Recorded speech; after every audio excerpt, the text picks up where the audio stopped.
మీ business ఏదైనా మీ ఊర్లో promotion చేయాలంటే అది సుమన్ టీవీతోనే సాధ్యం. ఇప్పుడే సంప్రదించండి. ఇప్పుడు ఇక్కడ విజిలెన్స్ ఒకటి నిన్న ఎంక్వైరీకి వేసాం. CBCID is here. డిఐజీ ఉన్నారు సార్. మీరున్నారు. మీ ఇంకొక ఎవరిని వేసాం అక్కడ దాని ఎంక్వైరీకి? వినీత్ సార్. వినీత్ రాలేదు ఎక్కడికి? Is on leave. Okay, then what is the action you are taking? ఇప్పుడు ఇక్కడ మేజర్గా ఇక్కడికి వచ్చినప్పుడు రీసైక్లింగ్ అనేది ఆల్ డిస్ట్రిక్ట్ కలెక్టర్స్ రీసైక్లింగ్ 5 సంవత్సరాలుగా ఈ పీడిఎస్ రైస్ రీసైక్లింగ్ రావడం వేరియస్ మెథడ్స్లో మళ్ళీ స్మగ్లింగ్ దారితీసే పరిస్థితి వచ్చింది.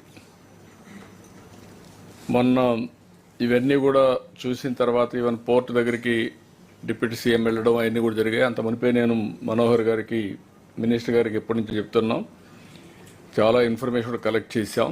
విజిలెన్స్ నుంచి వచ్చిన ఇన్ఫర్మేషన్ ఇచ్చాం. ఇప్పుడు మీరు అన్నట్టు పీడిఎస్ ఎసెన్షియల్ కమాడిటీస్ యాక్టే కాకుండా దీన్ని పీడిఎస్ కింద కూడా తీసుకొచ్చాం. బిఎన్ఎస్ కింద 311 సెక్షన్ కూడా పెట్టమని చెప్తున్నాం సార్. మొన్న తీసుకొచ్చిన యాక్ట్ అది పీడీ యాక్ట్ కూడా పెట్టాం కదా దీంట్లో. అది కూడా దాన్ని కూడా ఇంక్లూడ్ చేసాం కదా సార్. పీడీ యాక్ట్ ఇంకా కన్సల్ట్ అవ్వాలి, అది కూడా ఉంది కదా.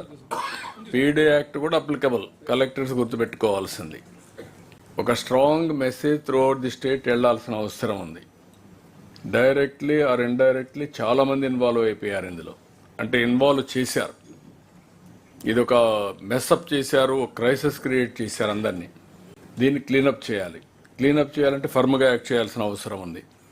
దీనికోసం అవసరమైతే పీడీ యాక్ట్ కూడా we can use it, but we have to stop it. ఇప్పుడు ఒక పోర్ట్ పోతే ఇంకొక పోర్టుకి వెళ్తున్నారు, అక్కడి నుంచి అవుట్ సైడ్ పోర్టులకు వెళ్తున్నారు. మాఫియా ఈజ్ వెరీ స్ట్రాంగ్ మాఫియాగా తయారయ్యారు, డీప్ రూటెడ్. దీన్ని all collectors and also CBCID and vigilance also, they have done some homework. They will continue to do the same work. They will pass on that information to CBCID. Collectors has to act very firmly, and SPs are also here.